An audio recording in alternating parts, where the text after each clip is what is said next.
welcome back to Good Deeds Blossom, City USA's 30th Anniversary Special Edition. I'm your host, Dilbar Shatterson, and I'm coming to you from New York City's City Center. Today, I'd like to share with you the special story of a woman whose life was turned upside down by wildfire. Living in Journey's End Mobile Home Park in Santa Rosa, California, Yvonne Annette Rawhauser's home was consumed by the 2017 Tubbs fire. Her entire community was forced to evacuate, and she escaped but with her life and her beloved cat, Bob. At the time, she was uncertain of when she could return. Little did Yvonne know she would be left homeless. Sadly, wildfires in California are now a commonplace occurrence, with unsuspecting residents at the mercy of tragedy and disaster. But Yvonne's struggle only gets more complicated. Returning to survey her neighborhood after the fire, Yvonne was shocked to find her mobile home was intact. Just mandates stated that the entire area was unlivable, as safety hazards and lack of utilities could prove dangerous. What's more, her insurance could not cover her expenses in between, and she was ineligible for aid from FEMA, the U.S.'s Federal Emergency Management Agency. Yvonne then moved about 12 times after that, going back and forth between friends, family, and motels.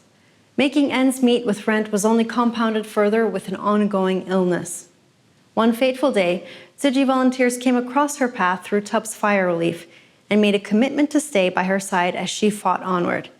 Take a look.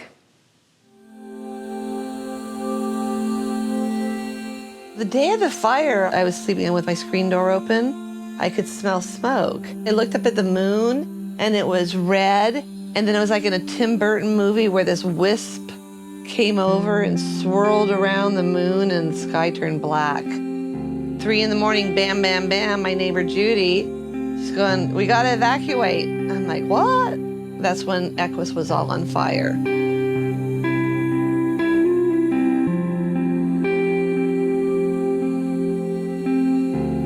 At Journey's End, there were 161 units, mobile manufactured homes. The fire burned 117 of them. 44 of them remain standing. Although the homes are standing and from the outside they appear to be livable, the residents haven't been able to return to their homes because the park's infrastructure was damaged, and so there are no running utilities, meaning no electricity, no sewer, no water.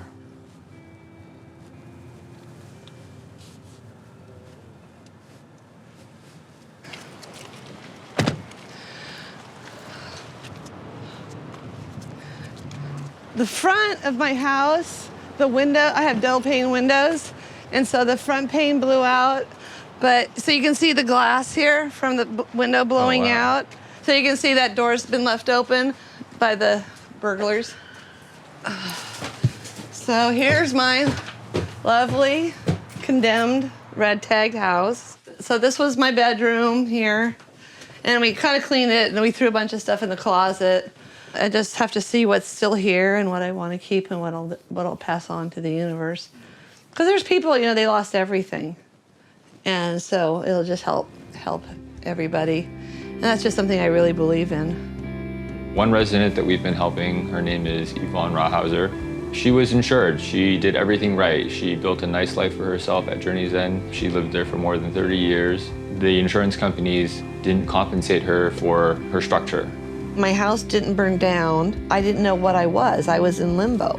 Am I a fire victim or am I not? The insurance company says even though it's uninhabitable, it's still livable. Therefore, we're not responsible for reimbursing you for the loss of your home. All the rents like tripled, and it was a real capitalistic moment, and it was very sad. As case managers, we advocate for our clients. One way we were able to help her was with rent assistance. She found a bungalow here in Santa Rosa. It's been her home for the last almost 2 years.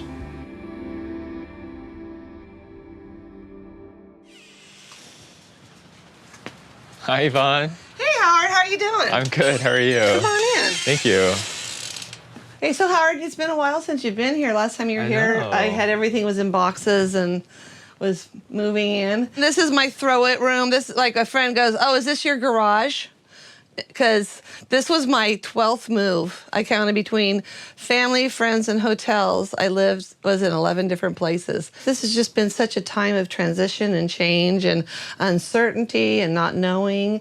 And when you're living in the question mark, it's very challenging, you know, because you really want the period. You want the end of the statement. So I'm really grateful that I had this little place. And then meeting you, Tucci came in and unconditionally said, we're here. What can we do for you? I just don't know how I would have made it through without having Tucci, you know, to just be a sounding board, to be a safe place, to be so generous and giving, and to reinstill in me that hope that goodness is in the world. It's been a huge learning experience for me too. How to be a case manager and, how to really listen and understand, your trauma and what you're going through and figure out like the best way that I can, tap into the resources that are available and just support you in your journey. Another way that we helped her was to obtain a low-income housing voucher. They were able to put me on the accelerated Section 8 housing voucher. That was a really wonderful thing. Her goal has always been to live in a mobile home again, to own her own home. Our goal was to help Yvonne complete her recovery plan. Howard called me one day and he goes, oh, I got a call from Catholic Charities. Why don't you go check out this little place? So I met with the realtor. I walked in and it was just like, I'm home. I could be here. I could live here. And that was the first time I felt that in 2 years. We are going to get me a home. Yes, after 2 years since the fires. See, before it was a for sale sign, now there's a sold sign. See? Hi, Katerina. How are you? For you, congratulations. Is This is your the keys? key to your new future. Oh my God, that's so cute. Yeah, Look at this. I'm excited for you. It comes gift wrapped. Yeah. Oh my God. You're glowing. Oh my God, so sweet. Oh, thank Happy you so for you. Well, let's go see how it works. Yeah. Okay, here we go. Ah, it's like a home. Hello. Congratulations. This is my new home. We're here because she just moved in. We can sense love, warmth, exciting, and hope. Bread, this house may never know hunger. Sparkling lemonade so that you may never know thirst. And joy and prosperity may reign forever.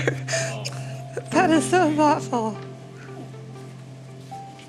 Congratulations and welcome home. Yeah, I'm happy. I wish her happy, full of confidence, and also being stronger, being able to help other survivors.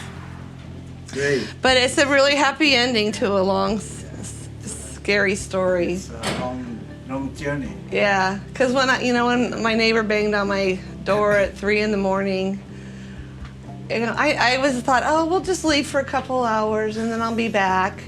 And luckily I had my kitty and I thought, oh, maybe I'll grab my computer and, Yeah. I didn't 3 even hours. think, So now it's the journey's start, not journey's end. I am happy. New beginning. And thank you. They showed his heart when it had been so little and then it got bigger and bigger. And I can feel that. Through the magic of all these wonderful, communities getting together for me, my life is just turned around and now I have hope again. I'm gonna have a home again. I'll be able to open up a new page in my new chapter of the story of my life and start writing another story.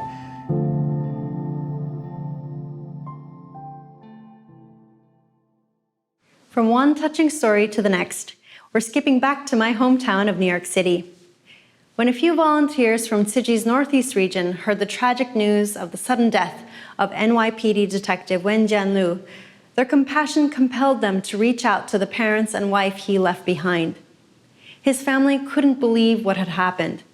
Wenjian was caught in an ambush that took his life and that of his colleagues, Rafael Ramos. Wenjian and his wife Sani were a young couple, looking forward to growing old together, one day raising children, and then caring for grandchildren. This dream nearly shattered the day he was shot, but Sani realized there was one last thing she could do to preserve his legacy and fulfill part of their shared dream. The whole while after his death, she and her in-laws witnessed the kindness of Tzu Chi volunteers, then strangers, as they helped them overcome their grief for a beloved husband and son. Now, discover how Sani's life changed after Wenjian's death and how, for some, dreams really can come true. The second police officer killed in an ambush. On a cold night in December 2014, NYPD detective Wen Jianlu was killed in an ambush, leaving his wife Sani a widow. 2014年啦，10月20號嗰日晚咧，當紐約個警察咧敲門嗰一刻開始咧，其實我哋個生活咧已經係同以前完全唔一樣咯。當我哋接到呢個劉文健先生被殺呢個消息，咁都好突然，因為佢為紐約嘅市民犧牲自己嘅生命，而且係為公殉職。多謝過嚟，多謝。之後我哋都差唔多隔1個月啦，咁我哋都有去關懷劉文健先生嘅家人。我们第一个想到的其实就是父母，失去孩子的父母，他是在这个节骨眼是最需要去关怀的。刘文健的爸爸其实印象非常深刻的，就是很苦，那失去孩子那种悲痛已经是好像无以言喻了，你完全走不进去他的心里的。这个刘文健太太呢，她这次因为去我们曼哈顿分享，我們就聽到他這5年來這一路心路歷程。我真係可以即係擺喺個盒入邊，呢個盒係好似唔開㗎啦，鎖咗我就唔會開翻佢，因為呢個係傷心嘅回憶，我係唔會開翻佢。所以所有以前唔開心嘅嘢咧，我就會擺喺度。令我企起身其中原因就係親戚朋友、社區啊、慈濟大家俾我嘅關懷關愛啦，同埋加上我一定唔可以令佢哋失望，我一定企起身，我一定要行出呢個痛楚。我就開始去通過警局收養咗隻狗，但係我就係我好驚狗嘅，但係冇辦法，任何一樣嘢可以幫到我嘅話，我都會嘗試。The pet shined a light in Sani's life, encouraging her to take on even greater challenges, including driving and diving, that pushed her out of her comfort zone.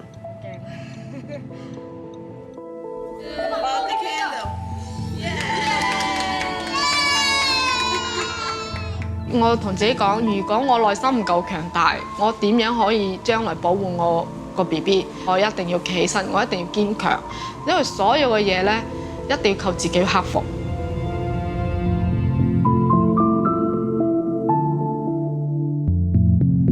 咁呢啲咧都係我同我先生以前開心嘅嘢，所以有時我都攞出嚟睇一睇。我哋以前結婚啊，我哋經過咗啲乜嘢咁。出事嗰一刻開始咧，其實我知道佢諗啲乜嘢嘅，其實，所以我嗰一刻我都要同自己講，我要為佢留個後代呢個諗法，我就提出咗留低佢嘅精子啦，將來可以做個人工受孕。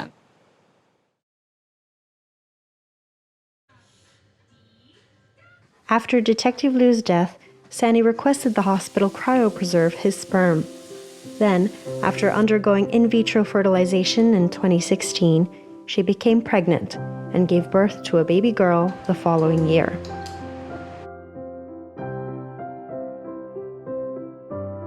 Angelina's birth really brought a rebirth to the police department and also to the people who are experiencing not being able to have children and going through IVF. She's so wonderful and such a gift. This summer, the New York City Police Department hosted a gathering for families of officers who died in the line of duty. Sani Liu brought her daughter and husband's parents to the event. It was a very, very nice gift for Mr. and Mrs. Liu Wenjin's parents and for the wife, the fact that she was able to conceive and have a child. I think that's short of a miracle. 我女出世之後咧，對於我老爺奶奶啦，起碼抱住我女嘅時候都見到佢哋有笑容咯，其實真係好難得咯。所以其實真係好多謝成天咯。暴風雨過後，我見到 Sandy 嘅心靈上越嚟越強大，我好高興而家見到佢咧係好堅強，冇辦法面對嘅事情，自己都鼓起勇氣面對以後嘅人生。我每日同我狗仔出行街，咁我會推住我女一齊行，咁佢就會我爸爸喺邊，佢就指住個天同我講爹哋，佢指住同我講話爹哋喺天上邊，咁佢就每次就飛吻俾爸爸咯，即係我希望佢知道佢爸爸喺天堂上邊，會睇住佢照顧佢咁樣咯。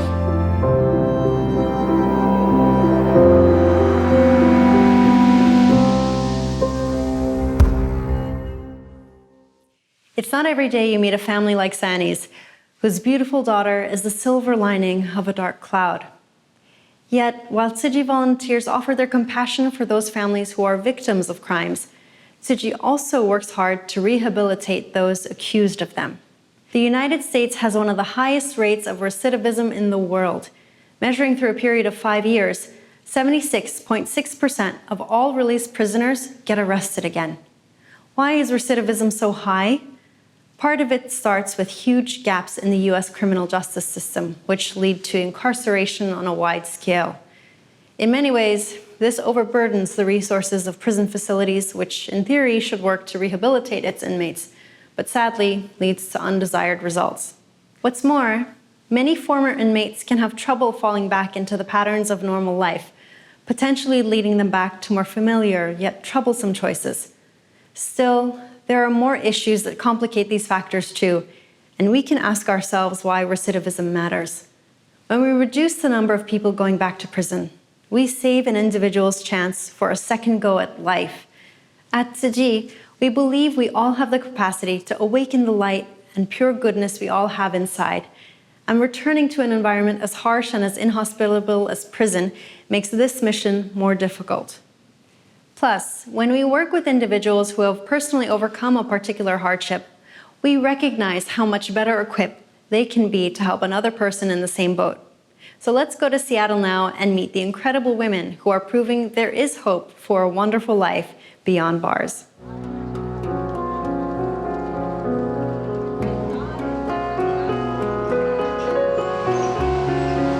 My current life consists of being in transition. Since I have re-entered society, prior to that, I was at the women's prison. I felt that I had just ruined my whole life. I had lost everything I worked for. My daughter wasn't talking to me, and that I was at the end of myself. I just didn't really want to live.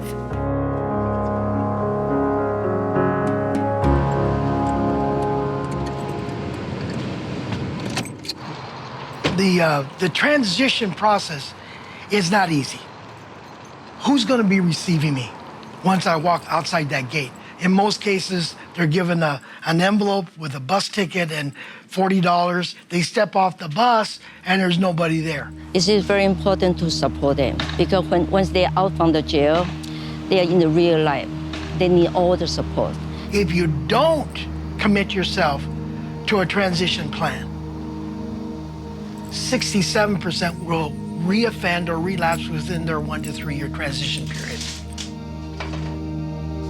I had to accept the fact that my way of thinking was the wrong way. You have to kind of die to yourself and start a new way of thinking. So the reason I chose to go to school was because I knew that I would have a lot of barriers. Who's going to employ me with no high school education and a criminal history? She just said, I need to have a college degree. I need to have a good paying job because I'm leaving that life behind.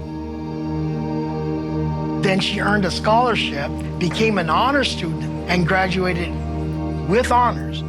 The scholarship for the reentry program is very special. It's only for the people just out from the jail, continue to go to college. The Juicy Foundation, we refer to them as the Blue Angels in our lives. They came into the lives of now literally hundreds of our students. They have made a huge impact on everything from providing bus tickets, providing a meditation class. You're talking about an unreplaceable presence that most of us don't experience in life. And it's given so naturally. It's not just, oh, here's your scholarship. It was more like, you are our family, we care about you. They call me randomly and say, how are you doing, Zelda? I mean, they care about me. They're like my sisters, and I love them. And now she has her housing secure. She's got a good paying job. She's been clean and sober, but she's built a village around her of support. Hi, Trish. Oh, I'm so glad you came. Okay. So how was your day? Difficult time at work today. You did? Yeah. Well, do you want a coworker. Were you able to resolve it?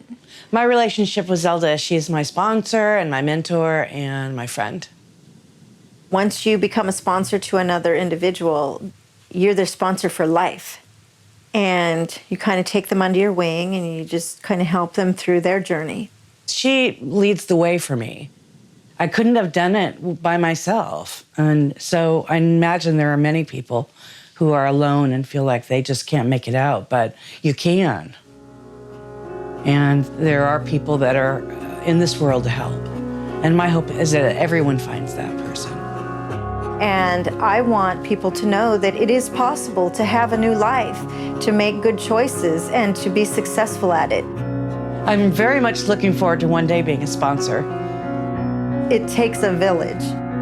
And I want people to have hope that they can do it too.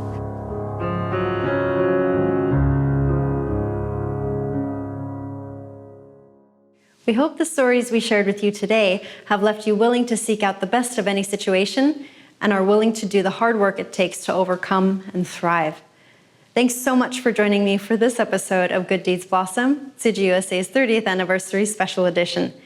Tomorrow, we'll be visiting Bayview Hunters Point in San Francisco, California, where we'll show you how diligence and trust have turned a small school program into one fit for an entire community. I'm Dilbar Shatterson. See you next time.